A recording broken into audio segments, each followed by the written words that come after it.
Dr. Renu Mishra is a very dear teacher to me. I learned a lot from ma'am. Ma'am ने इतना अच्छा हमें पढ़ाया, जो 10 मिनट भी मैम के साथ बैठ जाते हैं, we get to know something. She gives very practical tips to us how to manage difficult pregnancies, difficult situations. She is a teacher really with a heart of gold. I have utmost respect to you, ma'am. I really admire you. And it's a wonderful opportunity for us too, and it's, to have you here. It's a great honor to listen to you, ma'am. As far as I'm concerned, I had never had a pleasure of working with her anywhere in any of the institutions, but I admire her. But I always get surprised, which I'm going to ask her today, that she has so much of a great future in All India Institute of Medical Sciences. Why she decided to, leave the government sector to join a private sector? That will be at the end. Let her have a presentation first. I just also want to comment that I just learned hysteroscopy from All India Institute only by Dr. Renu Mishra. She's a great teacher. So we learned hysteroscopy there only. I think she may not remember us, but we just learned hysteroscopy there only. She was a wonderful teacher at that time also, very cooperative.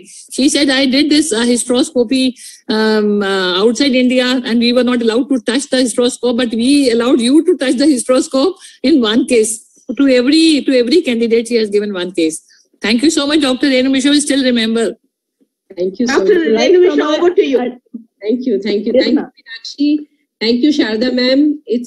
I'm extremely grateful that you gave me this opportunity. It's really an honor for me to be speaking at the Delhi Gynae Forum, and even more so because CTG or electronic fetal monitoring has been one of my passions. Although I'm not doing that much active obstetrics now, but really I've been passionate about learning and teaching how to analyze and interpret CTGs, because it can be a boon, but at the same time it can be a bane, increasing unnecessary cesarean sections.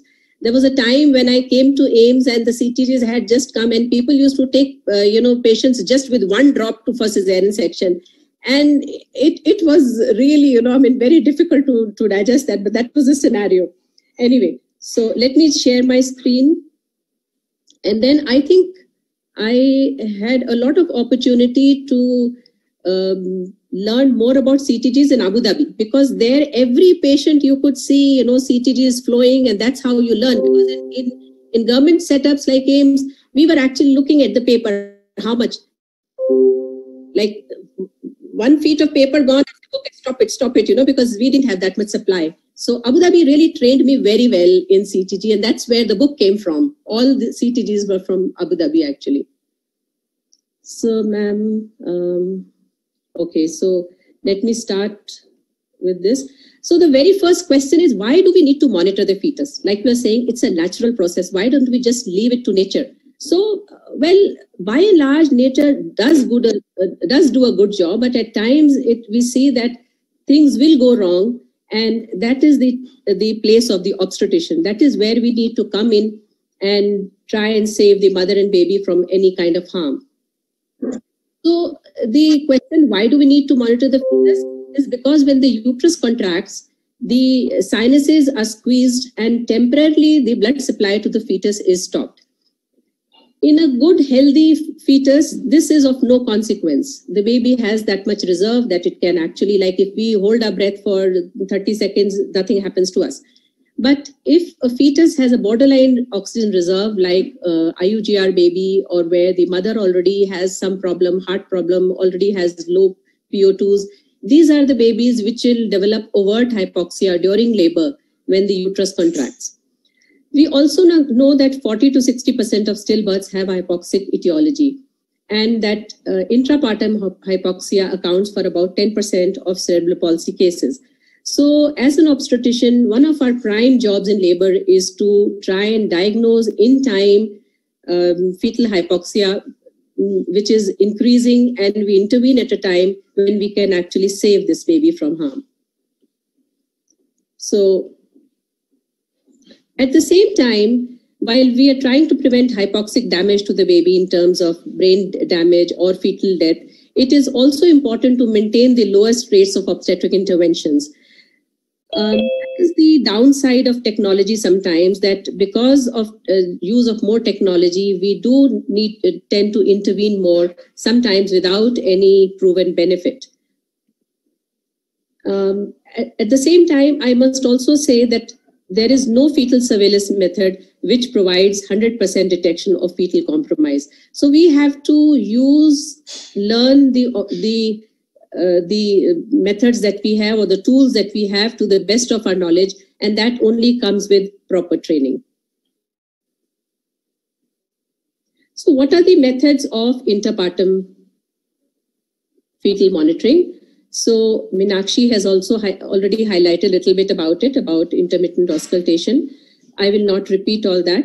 So we have the traditional auscultation, which still holds good for many of the mothers which are low risk, which can be either done by stethoscope or a handheld Doppler, or we can use the electronic fetal monitoring or the cardiotopography, as we call it, for assessment of the fetus in labor. So we start from admission. The labor admission test, there is a lot of controversy about it, whether it should be done, whether it should be intermittent auscultation only, or it should be electronic fetal monitoring. So in recent last 2 or 3 years, I must say whatever I'm talking is actually sort of based on guidelines which were issued in 2019 by the New Zealand Society, in 2020 by the Canadian Society, and 2021 is the latest, which is the NICE. They all say the same things with little bit differences, of course. So the SOGC guideline says, and so do the others, that in low-risk mothers, you should be doing an intermittent auscultation when the patient is admitted to make sure that all is well with the baby. Electronic fetal monitoring should be reserved for women with high-risk factors. What is the advantage of admission CTG?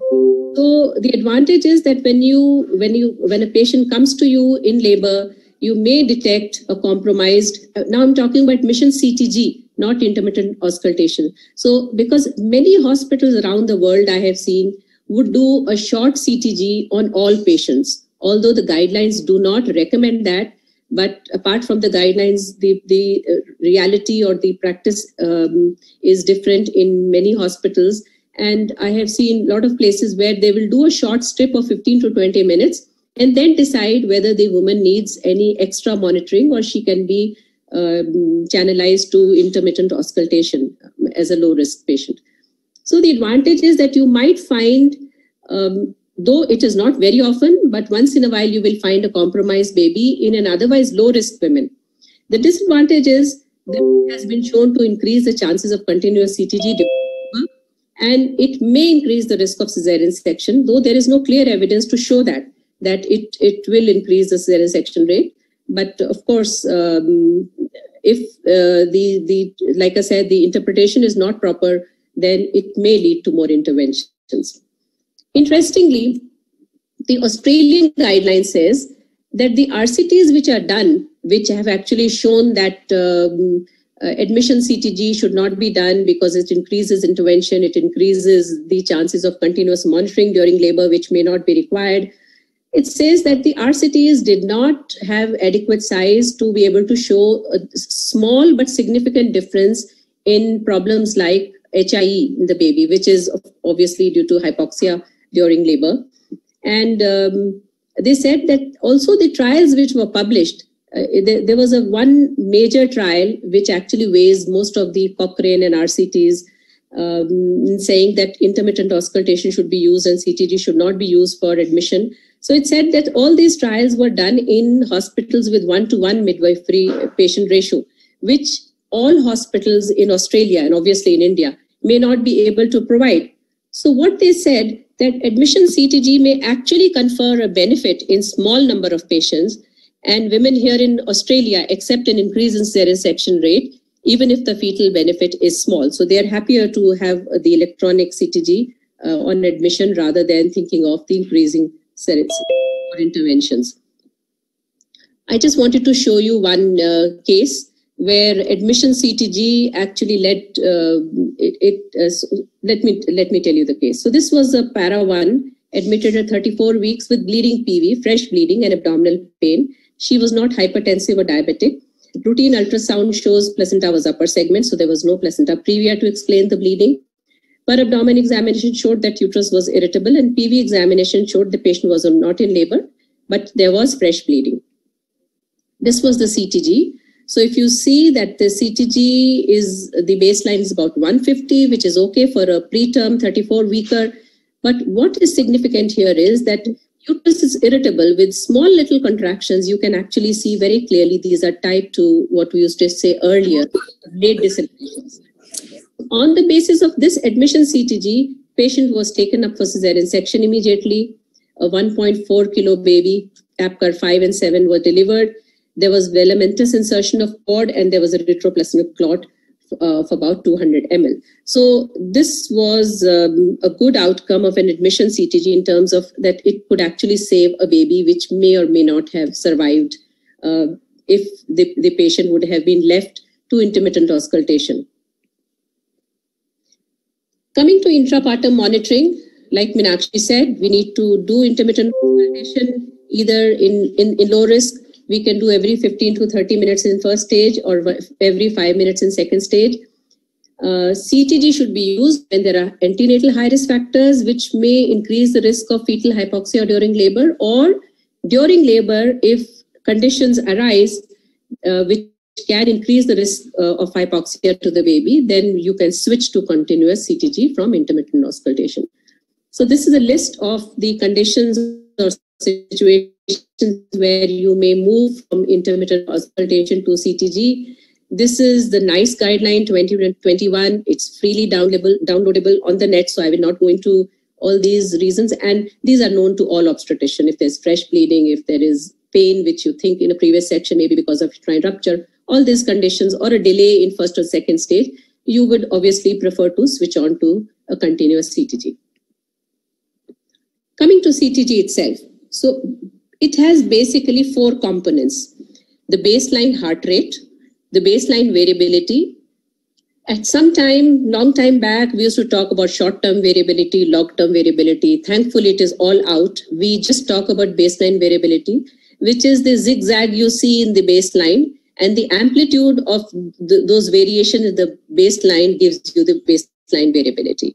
I'm not going into how to measure or how to calculate heart rate baseline variability for paucity of time. So accelerations and decelerations are the other 2 components that we need to make a note of when we are looking at any CTG. All 4 components must be evaluated.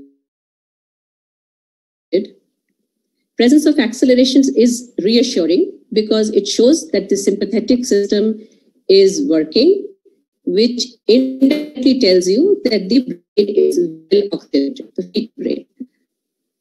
But the absence of acceleration does not indicate that the fetus is acidotic or hypoxic.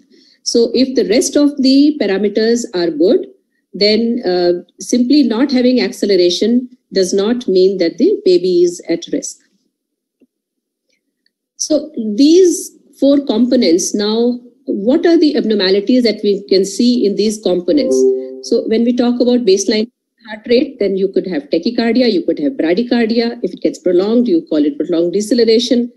You could have problem with the variability, less or more. We're not very sure about more how significant it is, but we certainly know that poor variability has significant impact on our decisions, or it does show chronic hypoxia. There could be sinusoidal pattern, which is something very typical, a baseline, which is sinusoidal or wave-like rather than the usual zigzag baseline. And this may actually show either, most typically it shows fetal anemia, and sometimes it can also indicate fetal hypoxia. So this is an ominous pattern. Decelerations can be late, variable deceleration. I have not mentioned early decelerations because most of the time, early decelerations are not taken as ominous during labor, although I will just comment when they might become important. So looking at tachycardia, the maternal pulse is high. Obviously, the baby's heart rate will go up. So maternal fever, dehydration, hypovolemia, whatever causes maternal tachycardia may cause fetal tachycardia. And prematurity, of course, the preterm fetuses tend to have a higher baseline fetal heart rate. So that is a physiological condition, and other conditions like choriomnitis can actually give rise to fetal tachycardia also. So if you look at this CTG, then it is showing you a baseline, which is around 180 here, 170 to 180. So it is certainly showing you tachycardia. If you look at the maternal pulse, which should be charted actually in many of the new CTGs, you can get the maternal pulse charting concurrently with the fetal pulse. So the maternal pulse is 118 and the patient had 38.5 temperature. So that actually explains the fetal tachycardia. But what I would like you to see here is that besides the baseline heart rate, which is high, of course, because there is tachycardia, you see the rest of the parameters. There are accelerations, which is a very good sign. There is a good beat-to-beat variability or baseline variability, which is a very good sign, and there are no decelerations. So if you have one component alone, which seems to be non-reassuring, then generally the situation is not too bad, and generally these are reversible causes. But if you look at this one, this is not as happy situation as the previous one, because why is it getting stuck? Sorry. If you look at this CTG, then the baseline is 160. But although the last one was showing 178, 180, but this makes me more unhappy because you see there are small decelerations which are unprovoked. There is no contraction also. Despite that, there are some decelerations, and even worse is the poor beat-to-beat or poor baseline variability. So this is a CTG which you would not be happy unless this is a preterm baby. In preterm fetuses, we know that there can be a naturally higher baseline, there can be poor beat-to-beat variability, and there could be occasional dips. Now, if they're coming regularly, then of course, even in a preterm baby, you have to worry. But you can have time-to-time decelerations in preterm babies, which are of no consequence. Looking at bradycardia.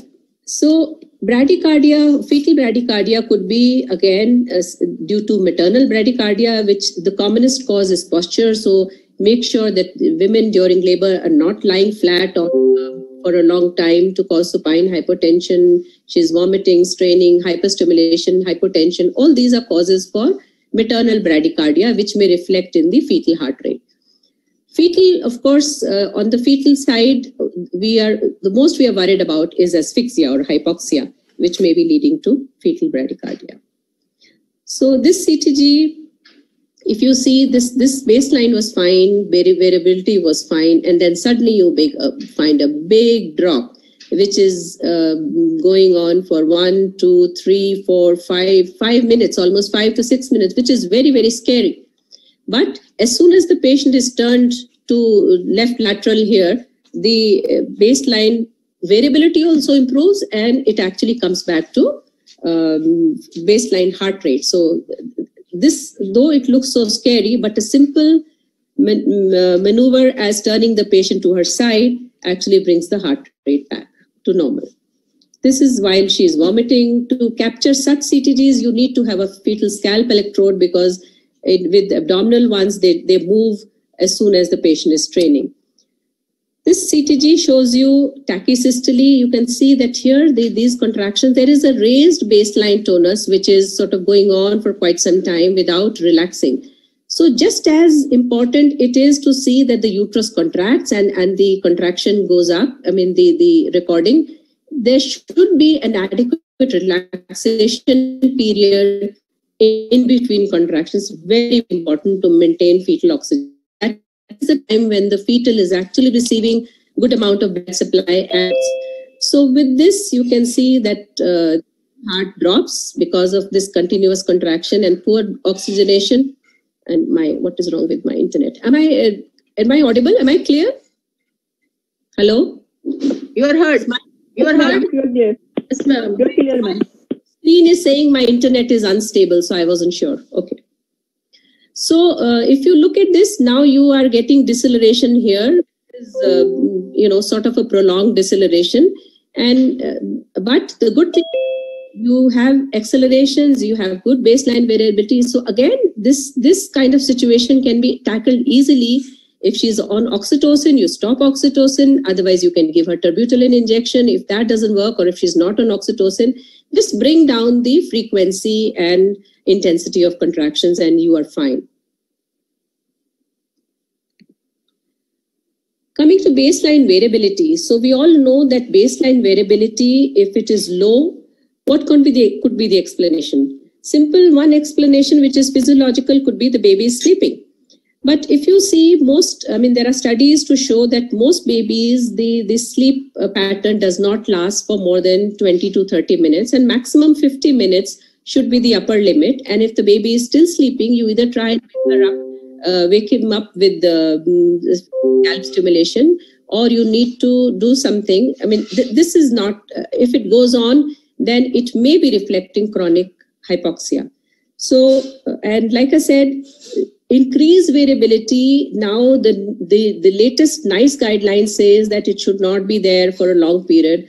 But as of now, we are not very, very sure what causes increased variability and how bad is it for the baby. This is showing a sinusoidal pattern. So this is typically a sine wave instead of a normal zigzag baseline fetal heart rate. And this, in fact, is a tracing taken on the computerized CTG, which is not recommended for liver. But this is an antenatal CTG, which actually continued into the labor, and patient was having this sinusoidal. Patient was actually induced based on this sinusoidal pattern, and which continued through labor, and then she was taken up for cesarean section. This, for antenatal CTGs, computerized CTGs are good. If you see it, it is showing here also that sinusoid found. So if somebody is not aware, it also gives you a comment. So this baby was delivered by cesarean section, and baby was very, very pain. And like I said, one of the common reasons for a sinusoidal pattern, or the commonest probably, is fetal anemia. It could be because of vasa previa. It could be because of RH incompatibility. But a baby with a very low hemoglobin tends to show a sinusoidal pattern of fetal heart rate. Coming to decelerations. So early decelerations are usually not worrisome. They're very common during the late first stage or second stage, because the explanation is head compression, which is inevitable when the baby is trying to negotiate the maternal pelvis. Typically, when we say early decelerations, the contraction peak corresponds to the nadir of the deceleration.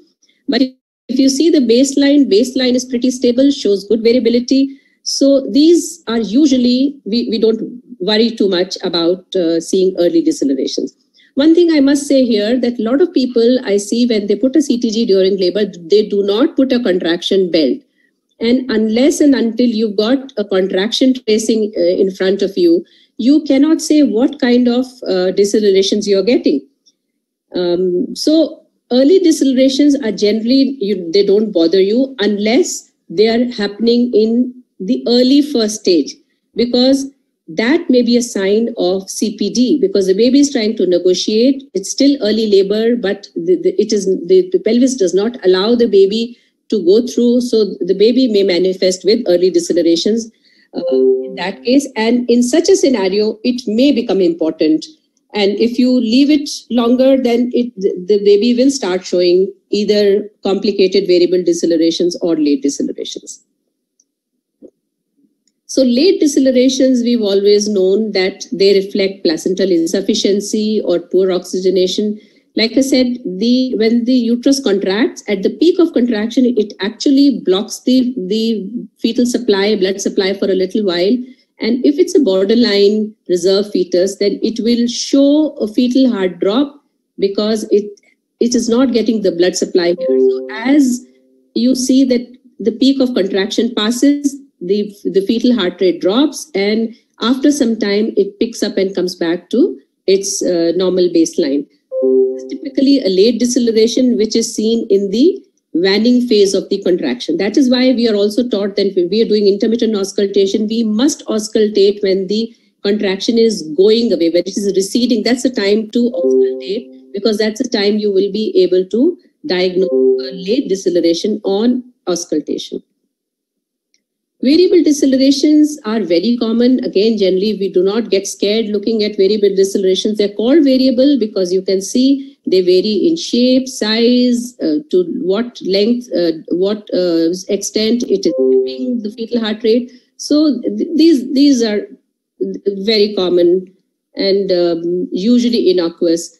They may show sometimes, they might be actually sometimes because of cord or head compression. But with these, you will slowly find that some atypical features or complicated features or concerning features appear with the variable.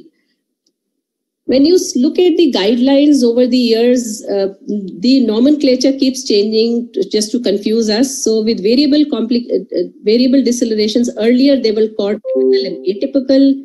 Then they were calling complicated features. Now the NICE guideline says concerning characteristics, whatever. We need to understand that if there are some features with variable associated with variable decelerations, they might actually indicate hypoxia. And I will just show you what are these features. So with variable decelerations, if you find that they're prolonged decels, the dips are going more than a minute, and the earlier guideline also used to say if it was going down lower than 70 beats per minute, but the new guidelines have removed that part. So anyway, if they're going more than 60 seconds, then this is a worrisome feature. This is called a complicated variable deceleration or an atypical variable deceleration. In this case, if you see, it's already on this CTG, there was actually, this is a case, interestingly, this was an admission CTG. And again, this is from Abu Dhabi. So what used to happen there, that as soon as the patient arrived, the nurses would put the patient on CTG. Even before the doctor examined her, did anything, they just used to hook the patient to CTG. And this was the admission CTG seen by the doctor immediately because the doctor was these big wide decelerations. And on PV, there was a cord prolapse diagnosed and patient was wheeled in for cesarean immediately and the baby was saved. Baby was hale and hearty. Other atypical features or complicated variable decelerations you do not like is if there's loss of variability during the contraction. You see, these are very like sort of straight lines. There is no zigzag pattern either in between. There is actually no baseline in between the decelerations, no proper baseline to detect. But during the deceleration also, this is not a good sign where it is like a straight line penning the deceleration. So this is also an atypical feature. Another atypical feature of a variable deceleration is when the baseline does not pick up. That means that after a drop, it actually starts at a lower level. So this is also a feature which indicates that it may not be a simple variable deceleration, or it may be a sign of impending hypoxia. So after looking at these components, how do we categorize CTGs? We need to categorize them. The NICE guidelines and other guidelines actually tell us that depending on the category, you should be taking action. You know, how urgent is the action, you need to understand. So if you see a normal reassuring CTG, baseline is good, baseline variability is good, decelerations, there are either no deceleration or early decelerations. And if there are variable deceleration, then there are no concerning characteristics. Like I said, this is the new terminology that NICE has introduced for atypical features and for less than 90 minutes. So this is a good baby, which is strongly predictive of normal acid-based citrus. And this is the CTG. If you see, then the baseline is good, nice variabilities, accelerations, no decelerations. There's nothing wrong with this baby. What are the non-reassuring features? So the baseline could be between 100 and 110, or it could be between 160 and 180. Baseline variability is less for, like I said, maximum 50 minutes. Now they have added that if the baseline variability is more than 25 for 15 to 25 minutes, then also one should reevaluate if there's a problem with the baby, or there's a clinical situation which may indicate that there may be a problem with the baby. Decelerations, it looks very complicated, but simply if there are no atypical features, you might even have up to 90 minutes or more. If there are atypical features which occur not in every contraction, then they say more than 30 minutes. If there are atypical features occurring in most contraction, then even less than 30 minutes you should act. So it looks very complicated, but the simple thing is that if you are getting atypical features with variable decelerations, you need to increase the level of surveillance. I think that should be the take-home message rather than getting into this complicated, what the NICE guideline says. Late decelerations, again, if they are occurring in more than 50% contractions, then one need to be looking for any maternal or fetal high-risk factors. What are the abnormal features? Well, it's just the 4 components which are getting worse. So if the baseline is getting more tachycardic or more bradycardic, baseline variability is going on as poor. If there is sinusoidal decelerations with variable atypical features in most of the contractions, late decelerations in most of the contractions, or acute bradycardia, or a single prolonged decelerations, these are abnormal features which put the trace in a pathological grade. So these are where you need to act more sort of quickly than in the in between suspicious. So if you look at this interpretation, it divides into normal, suspicious, and pathological. Some divide into normal, non-reassuring, and abnormal, whatever it is, doesn't matter. So normal is obviously all components normal. Suspicious, even if one non-reassuring feature, like I showed you, the CTG with tachycardia. So these are the ones where there is low probability of hypoxia. Look for correctable, reversible causes, and you can institute intrauterine resuscitation to help the baby, or whatever is the reason to cause that non-reassuring feature. Pathological CTG, if there is one abnormal feature, like if there is a bradycardia which is less than 100 or a prolonged deceleration, that is enough to call for action. Or there are 2 non-reassuring features, then we need to look at very carefully at the baby. Does it need immediate delivery? Need something to get back to normal? So when we say intrauterine resuscitation, the first thing is to change position to relieve supine hypotension, make her upright, make her mobilize, whatever, so that the hypotension is not there. Intravenous fluids, now it is recommended not to be given routinely. Like we used to start a drip on everybody and pump fluid, that is not recommended unless there is documented hypotension. Reduce contraction frequency, like I said, either stop oxytocin or give tocolytic. Again, now the new guidelines say do not give, although this has been coming for quite some time, they say do not give oxygen to mother as it may harm the baby unless there is hypoxia.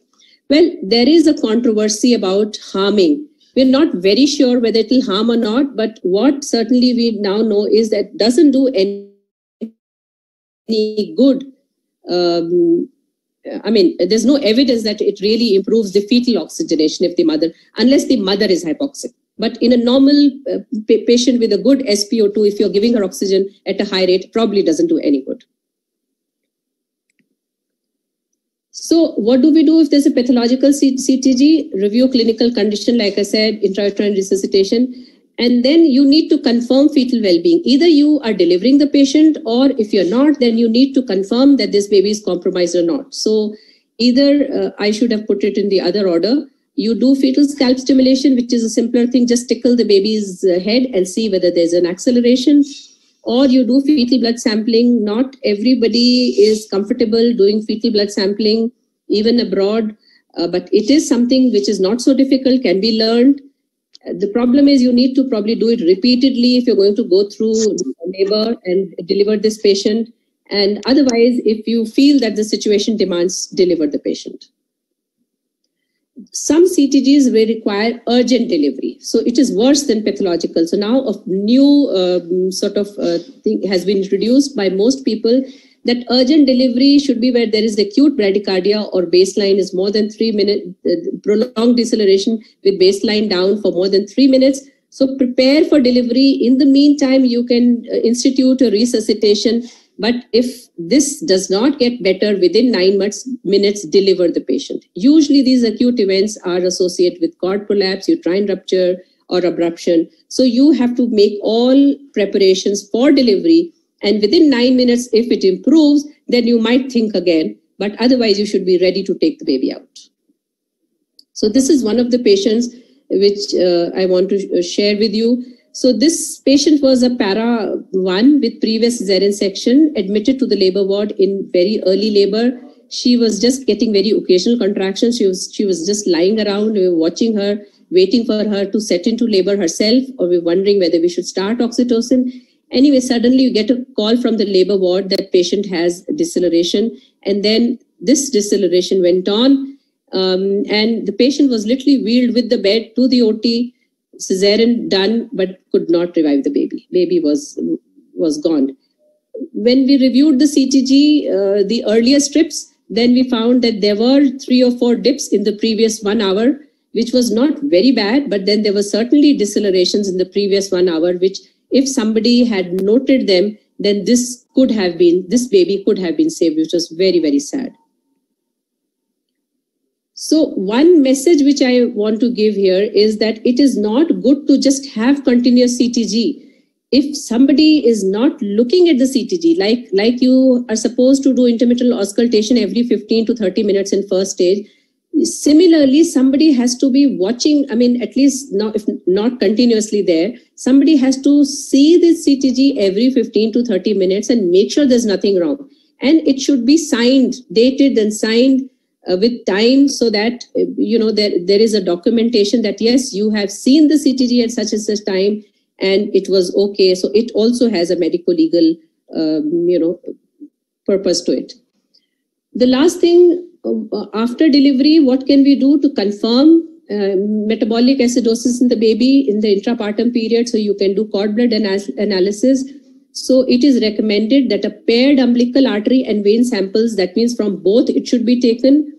Well, it is recommended for any baby which is born with low Apgars, or if emergency cesarean section for fetal distress or instrumental delivery, or if patient has had fetal blood sampling in labor, you want to correlate that or corroborate that. But there are some guidelines which are saying that you can do it for everybody. It's a great audit tool. You can later on audit and see what was the course of labor and what were your pH and lactate or blood gases showed when the baby was born. So I will just take a minute more to show how is the procedure done. So you have to put 4 clamps, 2 on the baby's side, 2 on the placental side, and cut in between so that you have a clamped segment about 20 centimeters, and you have a clamp towards the baby and the mother so that they're not bleeding. So we all know there is 1 vein and 2 arteries. Like I said, we are supposed to take sample from both artery and vein to get the best results. Optimal collection time is immediately after birth, while the placenta is still in situ and before the baby is taken the first breath. But that's not always practically possible. Delayed umbilical cord clamping may result in significant decreases. Nowadays, we are doing generally, if the baby is healthy, we are delaying cord clamping to at least a minute. So that can actually decrease the arterial blood pH and increase the arterial blood PCO2 and base excess. So we need to understand that. How do we do the procedure? So analyze the sample as soon as possible after their collection. Arterial and venous blood in a doubly clamped segment like I showed. So if you've got a clamp on both sides, immediately as soon as the cord is clamped, you can actually do up to 60 minutes in room temperature. You could just leave this cord on in room temperature, and you could do it up to, although best is to do as soon as possible, but still up to 60 minutes, the results are still valid. You can do it little later also if it is not possible to do it immediately. Blood sampling for lactate may become unreliable if not analyzed within 20 minutes. So some people do pH, some people do lactate, some people do both. So this is a good parameter to correlate with intrapartum hypoxia. If you're taking time, you can actually take the blood in the syringe. Syringes should be heparinized, and the syringes can be kept on ice or in a refrigerator if you're not doing immediate analysis. That also preserves the pH and lactate. Now, these are what the normal values are. Nobody has to mug these, remember these values. You can always put it in your labor room, OT, the chart. All probably you need to know is if you try an artery pH is less than 7.1, or the umbilical artery. The umbilical vein pH is less than 7.2. This is significant, and blood lactate more than 6.1 is significant. So, but like I said, we can just put up these charts. We don't have to remember everything, and these can always be consulted. And as you use these things on a daily basis, you remember them anyway. So the take-home message, like I said before, I would reiterate that CTG must be inspected every 15 to 30 minutes. When reviewing CTG, document contractions and all 4 components. Otherwise, the CTG analysis in labor becomes invalid. If you do not document all 4 components, and if you don't put your TOCO belt, you cannot actually make a sensible comment on intrapartum fetal monitoring. All CTGs cannot be categorized. That is the truth of life. You cannot always make sense. You give to experts also 3 people. There are many CTGs where 3 people will give you 3 different interpretations. So interpret CTG in the context of overall clinical situation. Now, this is very, very important. At the end of the day, we are clinicians. These are tools to help us guide. And there's, like I said, there is no tool which gives us 100% correlation with fetal hypoxia. So we have to look at the CTG in the context of overall clinical situation, whether the mother has a high risk, mother is high risk, whether the situation is high risk, and we cannot jump onto interventions when everything else looks good and there is just a deceleration on the CTG. It will improve. This CTG gives you the situation at that point of time. So you also have to evaluate CTGs in a longitudinal way. Is it getting worse slowly? Is it getting better? Is there some acute event which made it go worse, but it has picked up back to normal again? So we cannot but overlook the clinical situation. And wherever there is a confusion, please take opinion, take advice from senior obstetrician colleagues, anybody who comes in. There's always a good idea to take an opinion from somebody else. And I would again reiterate, do not forget to put the time and your signature on the CTG whenever you see it, which makes it a medico-legal document. If you simply say that I saw the CTG and there was nothing, there's no way you can prove yourself in a court of law unless your signature is there. In fact, when we see even the antenatal CTGs, you must, simple NSTs, you must put your comments, say reactive CTG, put the time and date, sign it, and only then it has its value. So thank you very much, Dr. Sharda ma'am, again for giving me this opportunity and honor. Thank you so much. I will just stop sharing my screen. Dr. Renu, it had been absolutely flawless. We are thankful on the behalf of the DGF that you made such a wonderful, timely presentation. And I'm very happy to tell all these people, I just want to know a comment from you. I very strongly feel anybody who is running a nursing home of 5 to 10 beds, the CTG machine should be there and this full advantage should be taken because this comes as a handy medical legal tool. And I also say that, you know, because the majority of the places, the acid gas analysis is not available, but you very rightly said that soon after delivery, things can be done, and that particular syringe which has been taken a blood can be put on an ice, and you know within 6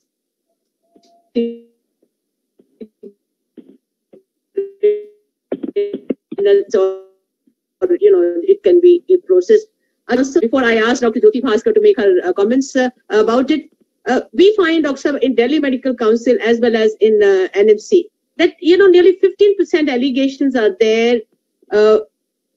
Gynecologist has been taking care of a borderline weight baby or a marginally IOGR baby, and they just induce because these people are not getting the Doppler done in such patients. And we know that the Doppler tells you much earlier than the CTG.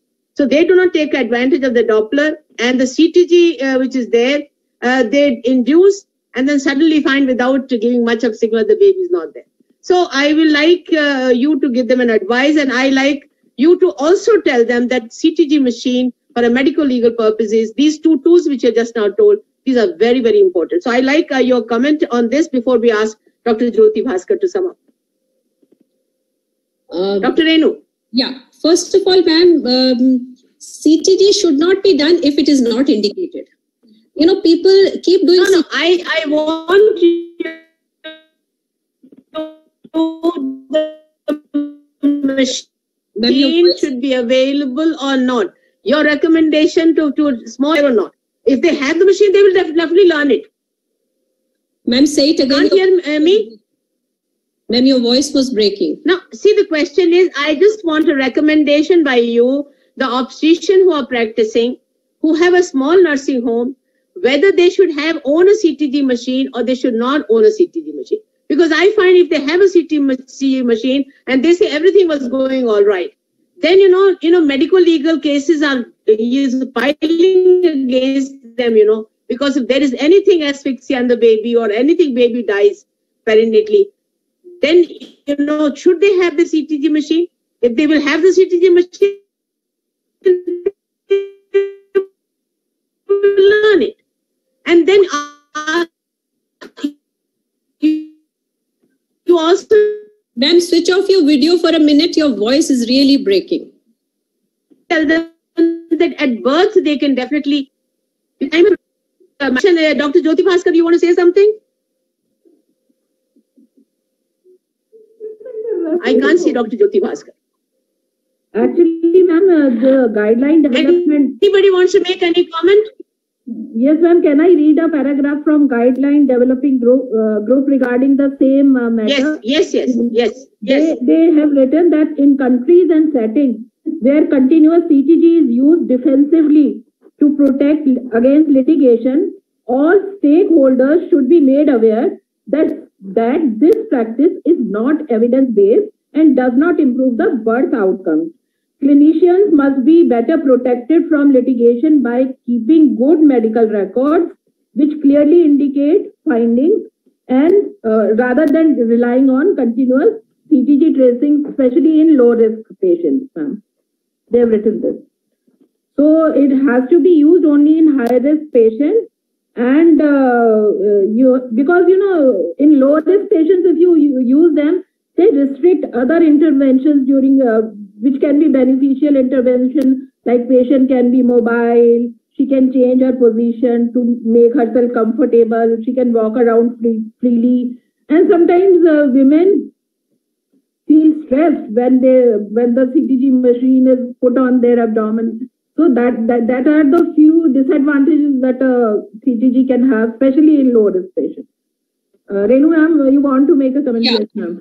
I think, it depends on the kind of place you're working. But if you are in a city of Delhi or NCR, I think you do need to have a CTG machine. I don't think you can get away without technology now, because we are using so many things which are intrusive. I mean, when you talk about interventions, CTG machine must be there in a obstetric unit. I think it is a must. Now the question whether the low risk, when the patient walks into the labor room, admission CTG. Well, the guidelines don't say that you should do admission CTG on an electronic fetal monitoring machine or CTG machine when instead of an intermittent auscultation. But I was reading the Australian guidelines. They are really down to earth people. They said, we do not have one-to-one monitoring for every patient. So if we prefer to do an admission CTG, which is only 15 to 20 minutes, and then channelize patients. Patient which has been low risk all along, but we know sometimes the low risk also become high risk, suddenly. So if you have an admission CTG, then you do not have to continue with continuous CTG, just leave her alone, do intermittent auscultation. And many people say that you can just take a trace every 4 hourly. Just take a trace 15 to 20 minutes, 4 hourly. So you've got the best of both worlds. You're not hooking them up for continuous CTG, and you are also doing your best looking at modern medicine, you are providing the best that you can. And if something goes wrong, then also you have a medical legal evidence that the CTG was fine. That's how I feel. I also very strongly feel about it that, the small setup should definitely have an admission CTG where the nurse can do it. She can do a great job, Nurses. So I think, thank you, Dr. Two speakers did a great job today, Dr. Meenakshi Sharma and Dr. Renu Mishra. And we are very thankful to Dr. Anita Rajoria and Dr. Divya Pandey for their expert comments. We will be again on the 5th of very much, everybody. And we had a great attendance today. More than 100 people were hooked to the station. So I think thank you. Thank you, Renu ma'am. In the end, we are thankful to again Vikrant Tyagi for a lovely cooperation as far as this webinar was concerned. Thank you, ma'am. Thank you, ma'am. I didn't get any Thank you, Renu ma'am. It was an excellent presentation. And it was lovely hearing you again and learning the question all over. There is an audience question. Why paired sampling of artery and vein of umbilical cord is done? Please answer that question, ma'am.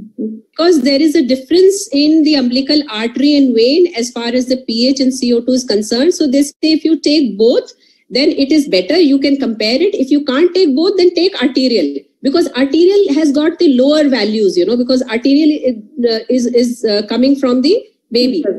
And also, one thing I forgot to mention, that the sample should be taken nearer to the placental end. Thank you. See, these days now in ICU, this particular facility is available. And if the obstetrician knows about it, this sample can be taken soon after delivery. And she suspects some kind of problems in that particular baby, she should definitely take a sample for a medical legal purposes. This is what I advise always. Ma'am, can I just share an experience with you? I did a cesarean in AIIMS, forensic medicine faculty, his wife, elective cesarean section. Baby was given immediately to the father because baby was absolutely fine. Elective section, no problem. Baby was hale and hearty. After a few hours, baby developed seizures. For whatever, we couldn't make out why. And then they said the patient, the baby had intrapartite hypoxia during cesarean. When the baby was taken out, baby had hypoxia. So I think for things like that, it is great to have a cord blood analysis, where you can sort of defend yourself. Absolutely correct, sir. Doctor, when doctors come against doctors, it is difficult satisfying them. Very, very difficult satisfying them. I think they are the most difficult and they can be troublemaker for you. That's my experience. I know. That's true. So thank you very much again. Thank you very much. Yeah, thank you, ma'am. Another simple question is, what is the speed you prefer? Renu ma'am, audience have asked. What is this speed? Madam, this is never ending. We will take some time else. Ma'am, Anita. Thank you, ma'am. Thank you. Okay.